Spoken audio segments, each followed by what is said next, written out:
Thanks for joining me on episode 1040 of the Inspired Stewardship Podcast.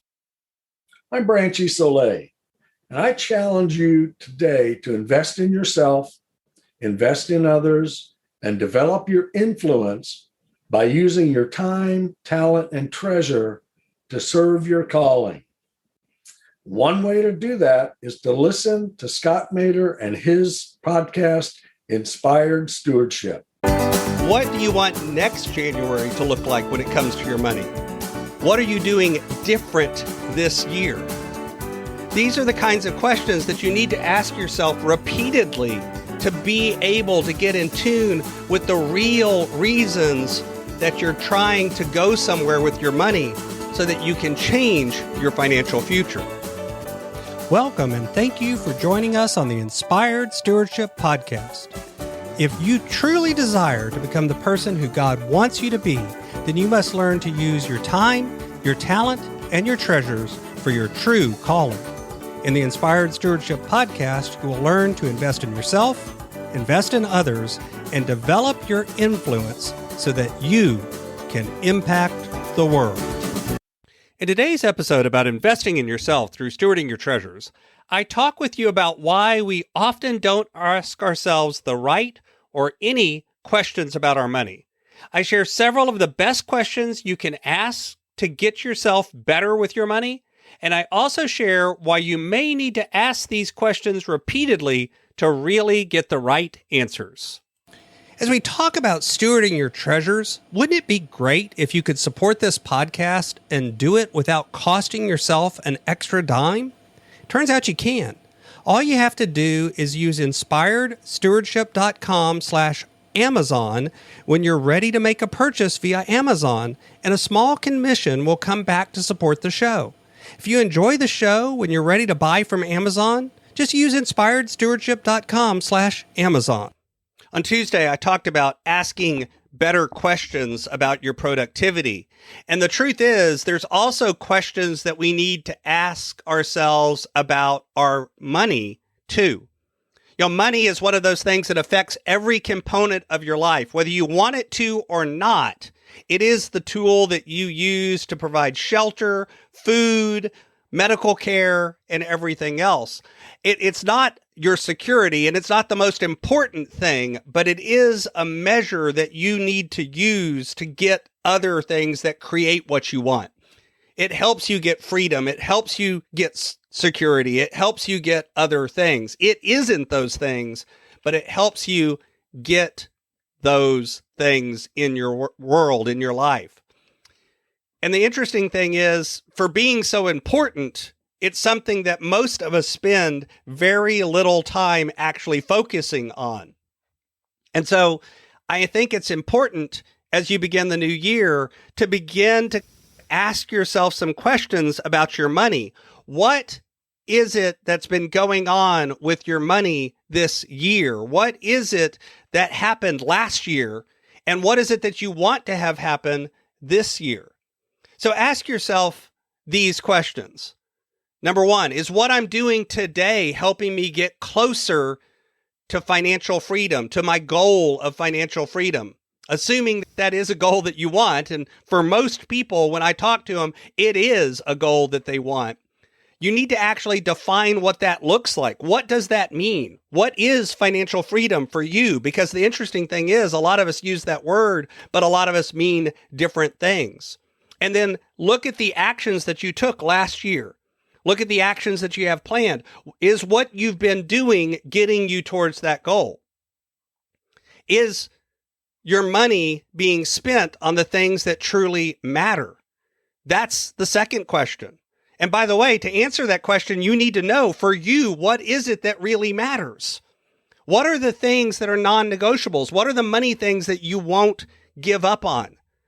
What are the things that really are your values and your priorities? And then examine your money and look to see, is it aligned with those things?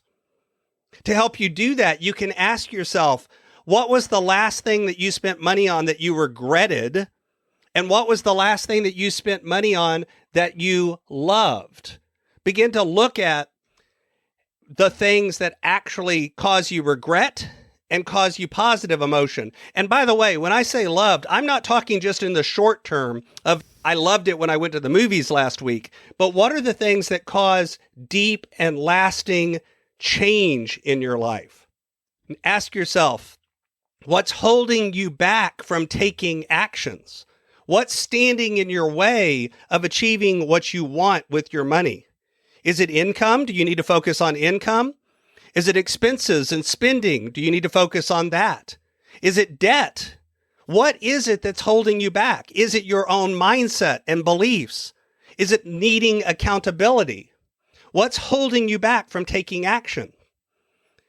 Ask yourself, what would my budget look like if I didn't have fill in the blank? What would it look like if I didn't have these debt payments?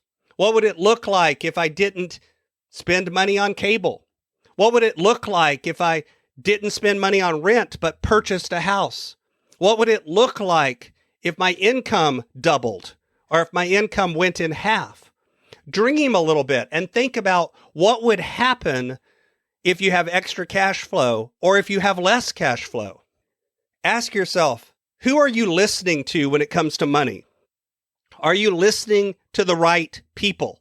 Are you getting advice from your broke brother-in-law, or are you getting advice from people that have actually achieved success with money? And as a follow-up to that, how are you improving your financial education?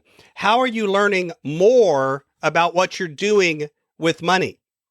Are you reading? Are you listening to podcasts? Are you watching YouTube videos? And who is producing those things?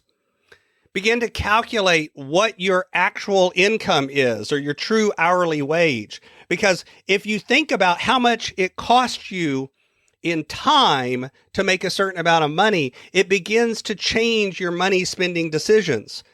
If you think about that new iPhone is going to be this many hours of work, then you can decide, is it worth that amount of time? It's a way of actually tuning in to the emotional feelings behind those costs. And is there something you can do to increase your hourly wage or to increase your income? Is there things you can do to make that higher? Now, a lot of people are working from home and they've discovered that buying back that commute time has actually caused them to effectively make more money per hour because that commute time was an unpaid cost of time. Think about these things too. If you died today, would your family be okay? Would your family be provided for? And if not, what is it that you need to do to begin to make that happen? If you have children, think about the example you're setting for them, and are you educating them on money? The number of people that I have that tell me, I wish my parents would have taught me more about money, is astronomical. So are you teaching your kids more about money? And then similarly, where do you want to be 1 year from now? If you're doing this in January when this episode is released, what do you want next January to look like when it comes to your money? What are you doing different this year? These are the kinds of questions that you need to ask yourself repeatedly to be able to get in tune with the real reasons that you're trying to go somewhere with your money so that you can change your financial future. Thanks for listening. Thanks so much for listening to the Inspired Stewardship podcast. As a subscriber and listener, we challenge you to not just sit back and passively listen, but act on what you've heard and find a way to live your calling. If you like this episode on the stewardship of treasures, you can sign up for our treasures tips by going to inspiredstewardship.com/treasures or text in the U.S. 44222 treasures tips. And we'll send you 5 weeks of our best tips on stewarding your treasures. Until next time, invest your time, your talent, and your treasures. Develop your influence and impact the world.